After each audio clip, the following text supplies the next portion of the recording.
It's finally time. It feels like it's crept up on us really quickly this award season, but it is time to predict the Oscar nominations for one last time because those nominations are dropping on us in just a few days. So strap in, it's going to be a long one. Thanks for joining me today. We just had the BAFTA nominees not too long ago. I didn't film a reaction video, but I wish I did because those were fucking crazy. So that's something I will get into here in this video. So yep, I did all my research yesterday. I just finished a long ass shift at work, so I'm probably going to forget everything I've ever known about Oscar prognosticating, but I think I'd like to think I'm pretty good at this stuff these days, and let's do this. Let's do this.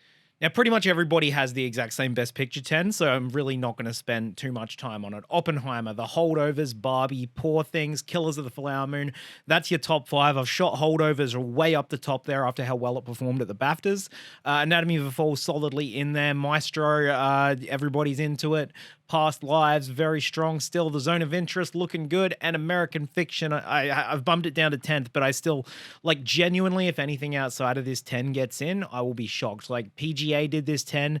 They don't usually go like for like with what the Oscars do, but it's just really hard to see it going any other way, especially when PGA nominate two foreign films, something they have never done before. And when we look for other contenders, like, I guess those first four films would be vying for my number 11th spot. I think The Color Purple, look, it's not, again, like, I really don't think any of these will get in, but The Color Purple, I guess you can make a case that it is a crowd pleaser, and it's gotten like smatterings of nominations at places. It got Picture at Critics' Choice, and it's gotten Danielle Brooks is getting nominated no matter what, so it's at least got that in the bag, but I don't think it's going to happen. Saltburn, just purely through how popular it is right now, it's a huge hit on TikTok and on streaming. Lots of people are watching it. Lots of people are enjoying it. So, like, it could just be a case of enough people having seen it and kind of enjoyed it, but I don't really think it's likely. May December feels a bit dead at this point. It did very well with critics groups, but completely ran out of steam after the Critics' Choice Awards. All of Us Strangers is a film that people really love, but Andrew Scott not getting the BAFTA nomination kind of put a stake through the heart of that one there. And then Spider-Man is just very popular as a crowd pleaser type, and the Iron Claw. Well, Iron Claw is sort of the wild card here. I'm not predicting it anywhere, but it could be a case of like, oh, Oscar voters saw it in time where no one else did. Maybe it pops up for a couple things. Maybe Zac Efron gets in. It's not something I'd predict, but if you're a braver man than I, you could go for it. Best Director. Now, this has kind of been shaken up. Everybody's scrambling to redo their lineups after what the BAFTAs did. So the BAFTAs director lineup was Nolan, Alexander Payne, Justine Triet, and Jonathan Glazer,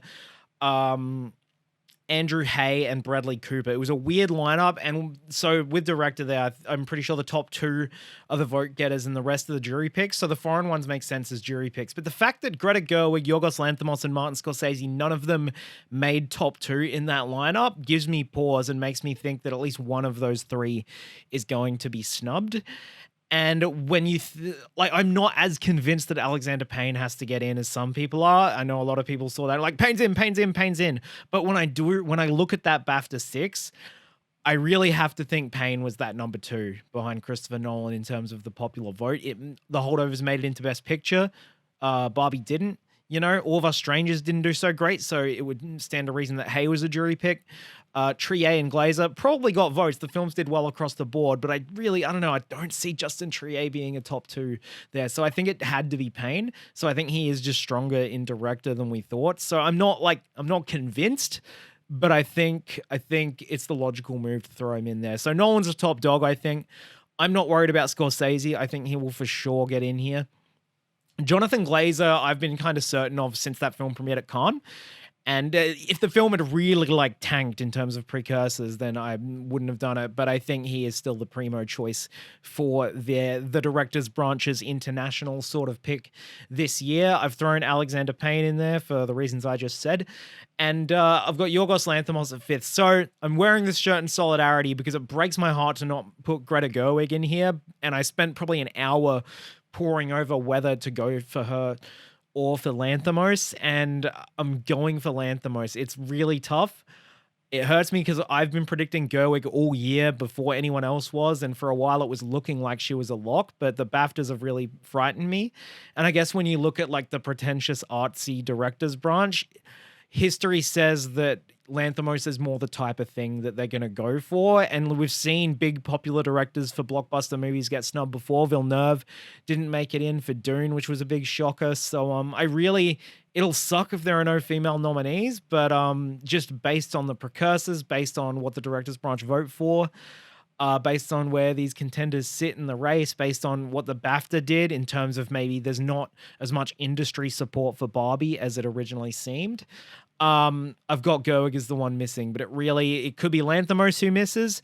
Maybe Payne doesn't get in, and maybe Justine Triet gets in. She's the one I've got next in line after Gerwig. I know a lot of people are predicting both Glazer and Triet, which could happen, but I'm not quite ready to. Bravo to you if you do nail that.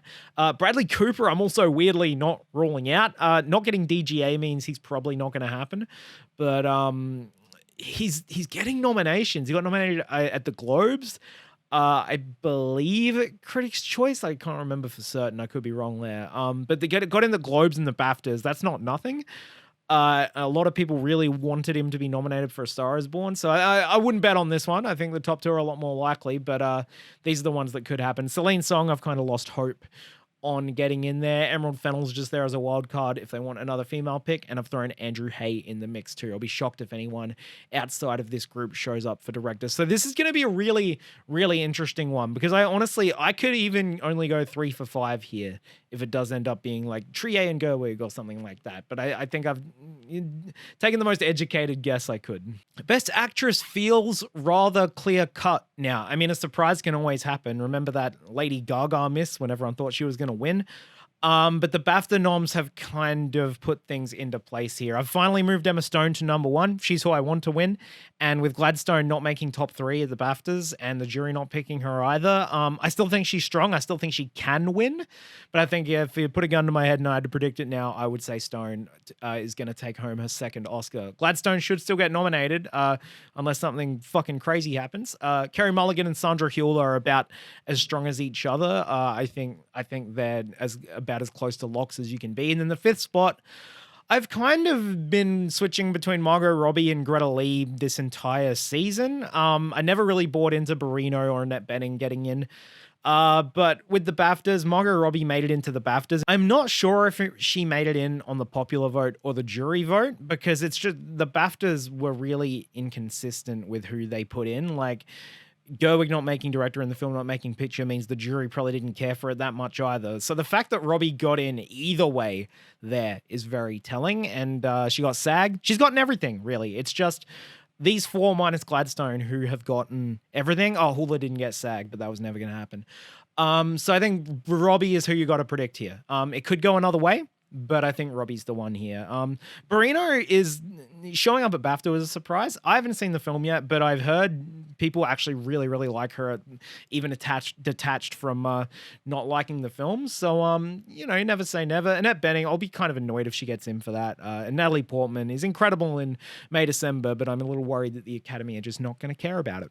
Best actor time. This is another one with a sort of tricky, fluid 5th spot that I'm sort of letting the BAFTAs dictate what I do. Cillian Murphy and Paul Giamatti have cemented themselves as number 1 and 2. I really don't know who's going to win there. I'm very, very curious to see who wins the BAFTA, because you would think it's Cillian, but then with how much that body loved the holdovers, it really could go to Giamatti there, and we could have a genuine firecracker of a race there. Bradley Cooper is getting that consolation 3rd place spot. He will be nominated. I don't think he's going to win anymore. Jeffrey Wright feels really solidly locked in there, even with the bodies who don't love the film that much. I don't think he got in at BAFTAs, but that does not worry me.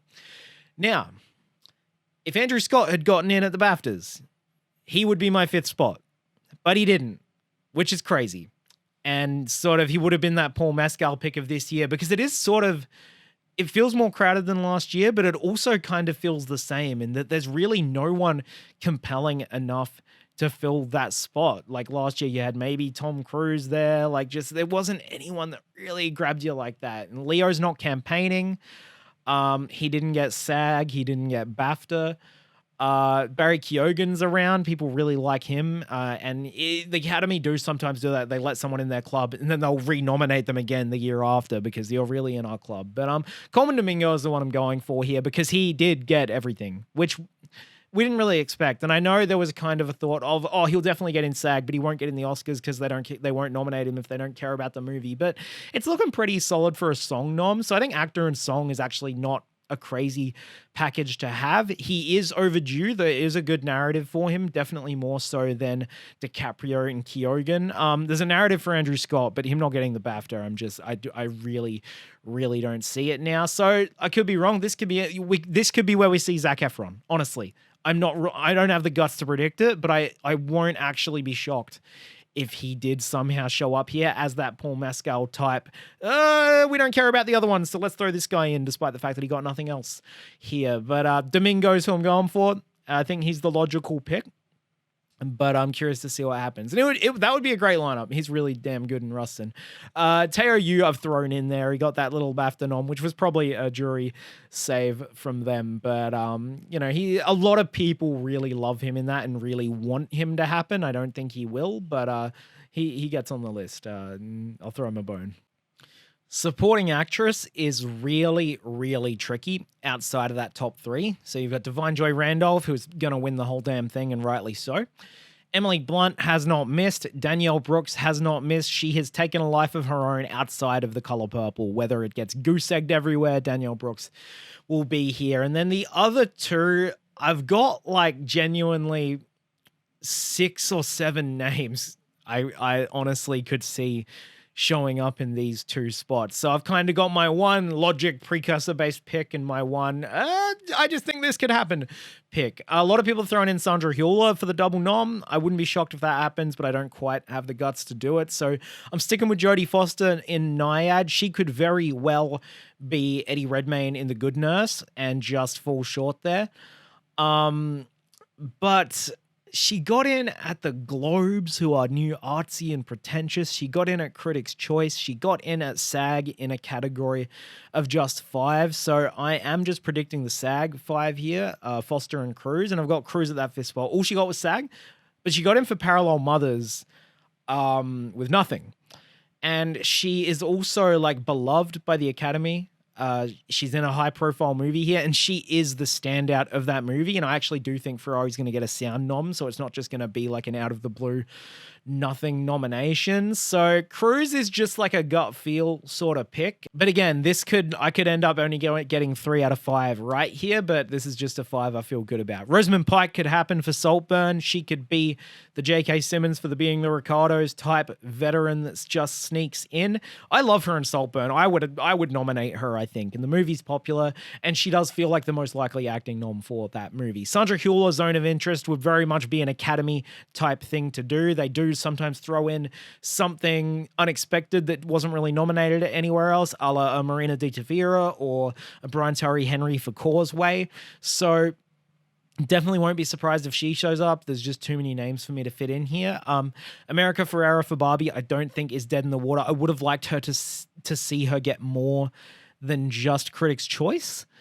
But she's definitely in the mix. And Julianne Moore for May December. Early on, I thought she was going to get in, but I've lost faith in that. I think they're just not going to go for May December outside of screenplay. Claire Foy could happen. She got the BAFTA. I can't really see that being its only nom, so it would probably have to go along with a surprise screenplay nod or an Andrew Scott or something. But I don't know. I don't think it's likely. And then Rachel McAdams is just a last gasp, but no one's really been nominating her even when they were nominating the screenplay. So yeah, I'm really curious to see how this category turns out. Supporting actor, I've kind of just thrown my hands up, said fuck it, and predicting the 5 I initially was predicting 4 months ago, because I don't know, this category is all over the fucking place. There are 3 R's, Robert, Ryan, and Robert. I think they're your top 3. Robert De Niro getting that BAFTA nomination, despite the fact that they snubbed the shit out of Killers of the Flower Moon. He was the only acting nom that it got there. I think he is just solidly in there and was never in danger of being snubbed like we thought he was. So that's your top 3. They love a veteran in this category too. And for a while, it was Ruffalo's going to be the Poor Things one to get in. But then he misses SAG. And then he misses BAFTA. And then Defoe gets SAG. But then doesn't make the BAFTA shortlist. But doesn't get in Critics' Choice, but they both get in Globes. It's just been all over the place. Sessa popped up at BAFTA. Charles Melton got the Golden Globe. I think that's all he got even. Actually, no, I think he got Critics' Choice. I can't. Again, brain not working. Sterling K. Brown got in at, I believe, SAG and Critics' Choice. Paul Mescal got BAFTA. So there's a lot of people who sort of got something. So in lieu of not really knowing who's the strongest, I'm just going for both the Poor Things guys, because I can absolutely see a world where Dafoe leapfrogs Ruffalo. We've seen it time and time again, where when there's two contenders for the same movie, the older one will leapfrog the younger one, because the Academy fucking love old people, a la Judd Hirsch stealing Paul Dano's nomination, Judi Dench stealing Katrina Balfe's nomination for Belfast. So I could see a world where it's Dafoe and Sessa, or Dafoe and Sterling K. Brown. Or it could just be a case of Ruffalo was fourth at the BAFTAs and the jury chose not to save him because the jury clearly didn't like Poor Things. So maybe it's Ruffalo and a Sessa or a Melton or a Sterling K. Brown. Maybe neither of the Poor Things guys get in because people can't decide who to vote for. But I'm hedging my bets. I'm putting both in and hoping I nail at least one of them.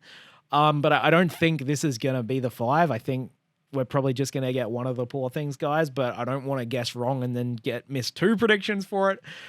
So that's my cop-out little bitch move of a 5. Dominic Sessa's very in the mix. Melton, look, the Oscars could do it, but it looks like it might be game over for the Melton heads. Sterling K. Brown's definitely a chance. Paul Mescal for All of Us Strangers. I would love for this to be Jamie Bell because I think he's the better supporting performance in that movie, but Mescal just seems to be the bigger name right now. Common Domingo, Color Purple, I don't think is going to happen. Glenn Howerton, Blackberry, rest in peace. Let me and the homies pour one out for Glenn Howerton and Blackberry. I would nominate him. I would nominate you, Glenn. You're an Academy Award nominee in our hearts. Jacob Elordi Saltburn because the BAFTAs did it. I don't fucking know. And then if I want like a random Iron Claw spoiler, I think Holt McCallany is the standout in that film.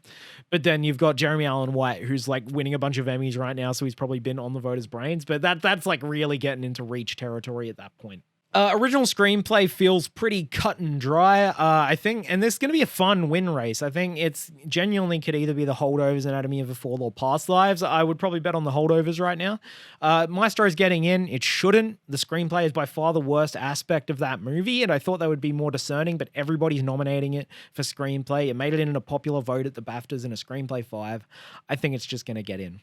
May December, I've got the 5th spot, just because there's nothing. What else is there? Like, is Saltburn's going to be just as alienating as May December? Air just hasn't popped off the way it could have. And the Iron Claws, of course, your wild card in a few categories. But I think this could be May December's sole nomination. Best Adapted Screenplay. This is even more clear-cut. I know a lot of people think like the Zone of Interest is going to get in here after it made all the shortlist, but I just think this is too tough a 5 to crack. I still think Barbie's winning this. A lot of people seem to have gone cold on it, but I really do think Barbie is winning a screenplay Oscar at whatever category it's in, and it could be a way for them to reward Gerwig after the director snub. Poor Things, Tony McNamara, who I was really hoping would win, but then they decided to fucking move Barbie to Adapted. What are you going to do? American Fiction, very solidly in there and would honestly be a win contender as well if I didn't think Barbie had this locked. Oppenheimer, strong, Kills the Flower Moon, missed the BAFTA despite getting in picture in the popular vote, which is a little curious. But if it's a ship fight between that and the Zone of Interest, I think the Zone of Interest is going to do well here. But I don't know if it's quite going to do kicking Martin Scorsese out of a screenplay category well. So I'm sticking with the big 5 there. Zone of Interest, your potential spoiler, of course. All of Us Strangers, a spoiler, something that I thought probably would have gotten nominated before Barbie moved to this category. Are You There, God? It's Me, Margaret. Has gotten a few critics group screenplay knobs and stuff. And then Spider-Man just as a, sure. Cinematography, I've played it safe here and gone with the BAFTA 5. Oppenheimer, lock. Poor Things should be a lock. Killers should be a lock for a lot of categories. I'm sticking with Maestro here. I think the Academy are going to go for it. And even if it is like a Mank, they decide not to do it in screenplay, I really think it's black and white, dude. It's black and white.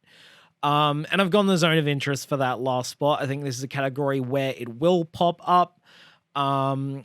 a lot of people think maybe El Condi as their foreign pick, and they do love black and white. I don't off the top of my head know what their track record is for nominating Ed Lockman, but they do love Lucas Zahl, who shot The Zone of Interest, so I do feel pretty good at throwing that in at the 5th spot.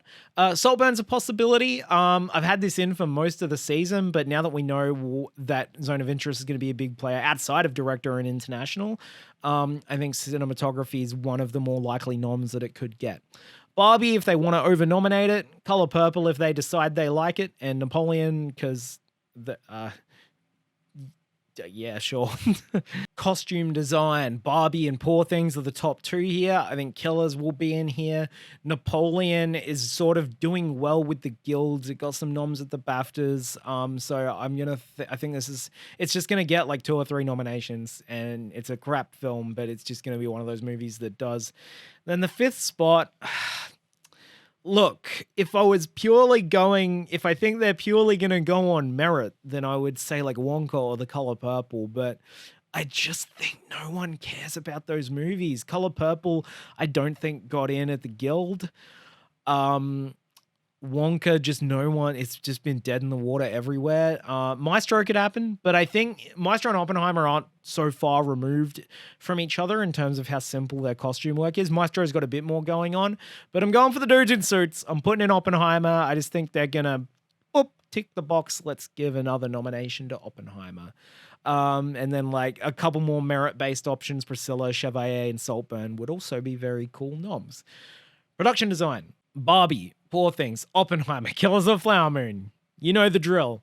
That 5th spot, I think it's going to be Zone of Interest here. Asteroid City didn't get in at the BAFTAs, so I've kind of given up hope for it. Again, Color Purple not doing great with the guilds. Napoleon could be an option here, but I think if the Zone of Interest is the contender, I think it is. I think production design is a really key element of that film.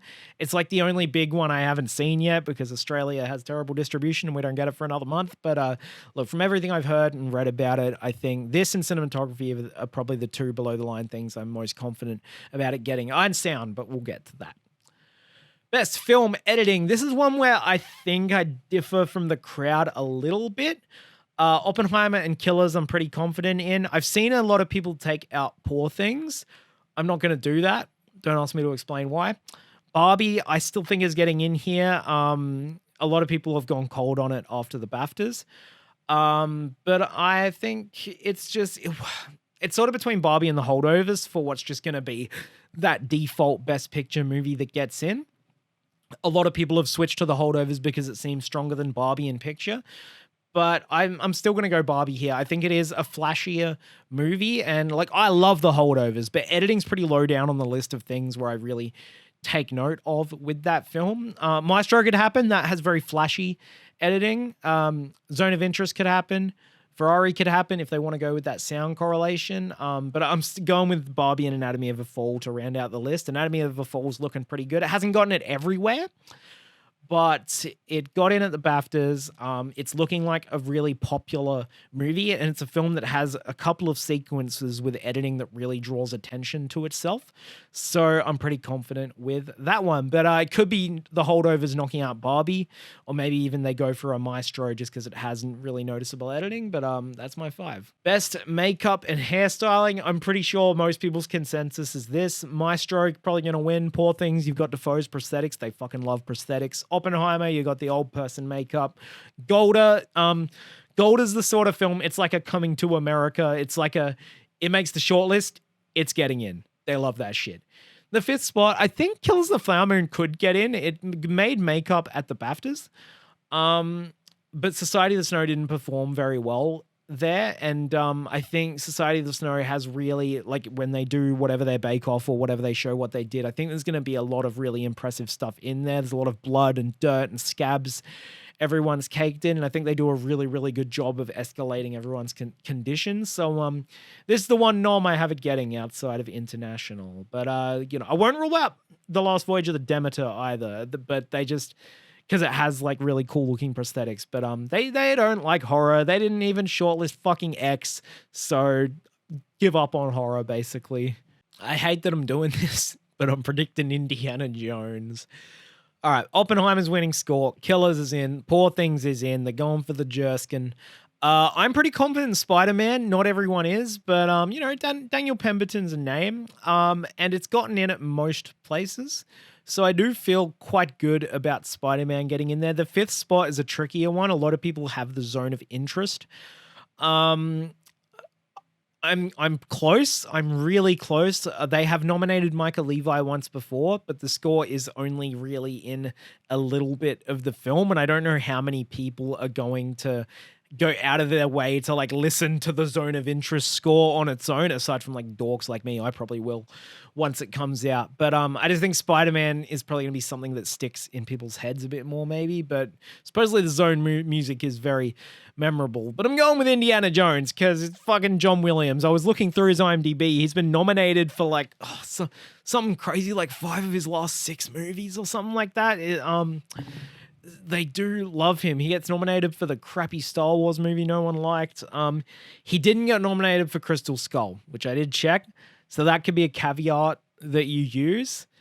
But I'm still just doing it as a gut feeling because the movie has been showing up at some places in some tech categories, like visual effects.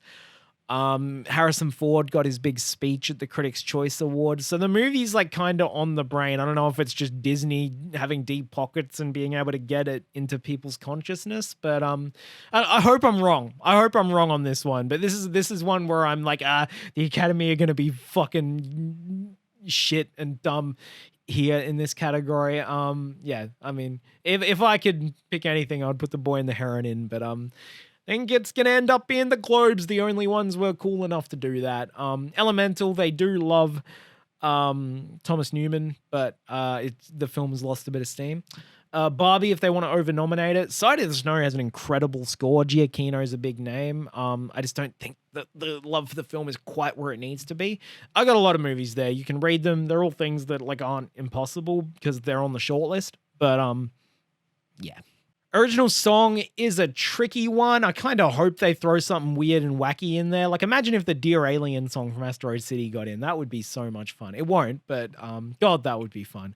I'm Just Ken and What Was I Made For? You can flip a coin between them for the win, and all we really have to go off is the Globe and Critics' Choice, and they're one apiece, so it really could be either of them. I'm leaning toward I'm Just Ken, but we'll see. I'm going with The Fire Inside from Flamin' Hot because it's the one Diane Warren song on the shortlist. Look, if you're watching this video, you probably know the Diane Warren thing. If Diane Warren has a song in a film and it's on the shortlist, she's getting nominated. She just has this weird mystical hold over Academy voters that I don't really understand, but it's very much proven to be a thing at this point. I'll be curious to see if that curse gets broken this year. It probably will now that everyone's figured it out. Road to Freedom from Rustin, I do feel pretty good about. It's gotten in just about everywhere that does a song category. And then the fifth spot's kind of a blindfolded shot at a dartboard. It really could be anything. I'm going with the American Symphony song. It's shortlisted in documentary, probably going to get nominated. It's shortlisted in score, so it's very much a film that most voters will have seen. But it could also be a Color Purple song. I've seen people predicting either one. So, I mean, Keep It Moving sounds like the one they're more pushing, but A Superpower is quite liked as well. Quiet Eyes from Past Lives, I'm not ruling out as that sort of indie, Everything Everywhere All at Once type song nom from last year. The Spider-Man song, look, I couldn't tell you how that song goes if you held me at gunpoint, but people love Spider-Man. Hunger Games films have never had an Oscar nomination. Don't see that changing. The rest of these aren't likely. I've got Dance the Night at the bottom because the Oscar rules only 2 from one film can be nominated.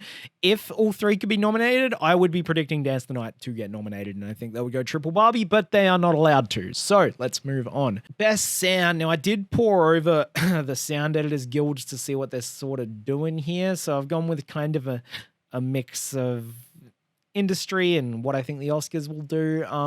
Oppenheimer will win. Maestro, I think, is strong. It's very music-based, and it does have very impressive sound. The Zone of Interest, I feel very, very good about here because the sound, I haven't seen it, but the sound is like the crux to what that movie has to say about evil.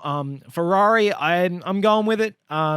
It did quite well, I think, with the Sound Editors Guild. I think it got in at the BAFTAs, and I think it's going to have a pretty impressive bake-off. There are sections, I think, where the sound isn't great, but there are also sections where it's really, really impressive. So if they choose the right stuff to showcase, I think it's a good shot to happen. And then Killers of the Flower Moon, I'm keeping in there. Now, some people have taken out Ferrari or Killers for Mission Impossible Dead Reckoning Part 1. It did quite well at the BAFTAs, which is really, really cool. I love the Mission Impossible movies. They've never gotten an Oscar nomination. This isn't even the most acclaimed Mission Impossible movie. I know people are probably a bit more perceptive in terms of taking note of the specific craft of it now, but I'm not quite going to go there, but it could easily happen. Napoleon could happen. The Killer could happen if it has a very impressive package, because no one cares about that movie, but like, dude, great sound design. And Barbie and the Creator don't feel as likely. Visual effects. Okay, The Creator, Guardians, those are probably the only two you could call locks right now, I think. I've seen some people go cold on Poor Things, whereas I think Poor Things actually could even win. It's the type of low-key, immersive thing they like go for. And look, you got to have one Best Picture nominee in there. Come on. Like, I really do think Poor Things is going to get in here. Spider-Man, I feel pretty confident about. It's hard to compare it with the other ones when you look at the VES Guild, because it's animated to its own category, so obviously Spider-Man's going to dominate that. But another film that did quite well there is Indiana Jones and the Dial of Destiny. And look, if I'm in for a penny, I'm in for a fucking pound, and I think it might just be the one that happens. They nominate like two goddamn Marvel movies every year, so this could be their other Disney-adjacent populist pick. I really don't know why, but I've got a bad feeling. This movie sucks, if you can't tell. I don't like it. Godzilla -1 I thought could happen, but I'm not quite sure if it's there, because the visual effects branch can be quite picky, because I know the film is so impressive for the resources they had, but the visual effects department don't always go for that narrative. They didn't nominate Everything Everywhere all at once.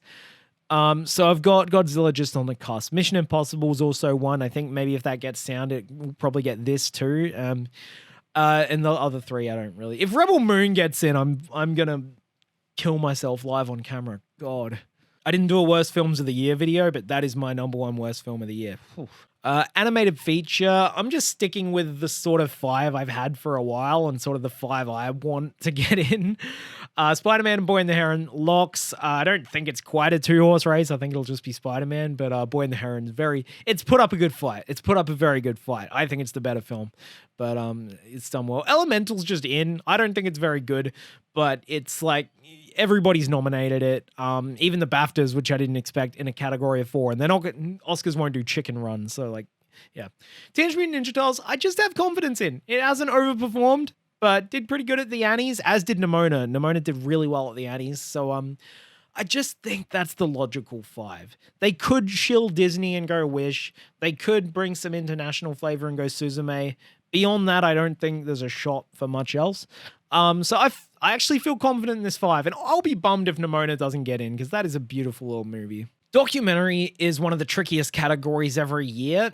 It's one where you really have to go out of the box. So what am I doing? I'm staying right in the box. I've predicted a really safe 5, so I'm probably not going to get it right, but I also just don't. I don't know. I don't have that gut feeling that I need for some of these other contenders. 20 Days of Mariupol is looking very, very hot. Beyond Utopia and American Symphony look good. They could get snubbed. Sometimes the big like movie with Netflix behind it or Obama's production company, sometimes they do get snubbed. So American Symphony could be vulnerable there, but I'm going for it. No one has faith in Still. No one's going for Still. I got in at the BAFTAs, despite the fact that it's quite an American movie.